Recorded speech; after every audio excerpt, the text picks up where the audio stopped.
ఇంకొక విషయం ఏంటంటే ఆయన మాట్లాడుతూ ఇవాళ మాట్లాడినారు, రేషన్ కార్డు ఉన్న వాళ్ళకే, వైట్ రేషన్ కార్డు ఉన్న వాళ్ళకే మేము పథకాలు వర్తింపజేస్తామని చెప్పన్నారు. మరి ఈ మాట ఎన్నికల సందర్భంలో ఎందుకు చెప్పలేదు? తెల్ల రేషన్ కార్డు ఉన్న వాళ్ళకి ఇస్తామని చెప్పని. ఇది దగా కాదా? దరఖాస్తు పేరు మీద ఇది దగా కాదా అని చెప్పని ఈ సందర్భంగా నేను ప్రశ్నిస్తూ ఉన్నాను.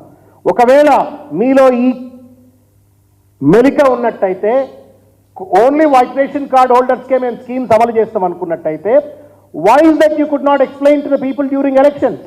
మీరు కానీ, రాహుల్ గాంధీ గారు కానీ, ప్రియాంక గాంధీ గారు కానీ, లేకపోతే ఇంకా మీ స్టార్ క్యాంపెయినర్లు కానీ ఎవరు కూడా ఎందుకు కేవలం వైట్ రేషన్ కార్డ్ హోల్డర్స్కే ఇస్తామని చెప్పని ఎందుకు చెప్పలే? ఇవాళ ప్రభుత్వంలోకి వచ్చిన తర్వాత కేవలం వైట్ రేషన్ కార్డ్ హోల్డర్స్కే ఇస్తామని చెప్పని మెలికబెట్టే ప్రయత్నం చేస్తూ ఉన్నారు.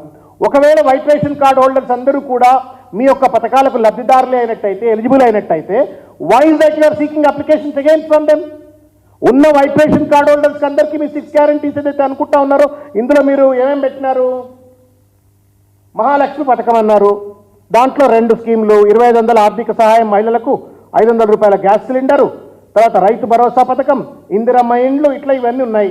మరి వీటిని అమలు చేయడానికి వైట్ రేషన్ కార్డు ఆల్రెడీ ఉన్న వాళ్ళకైనా అమలు చేయొచ్చు కదా, ఎందుకు అప్లికేషన్ల పేరు మీద మీరు తిరకాసు పెడతా ఉన్నారు అని చెప్పని ముఖ్యమంత్రి గారిని నేను ప్రశ్నిస్తా ఉన్నాను.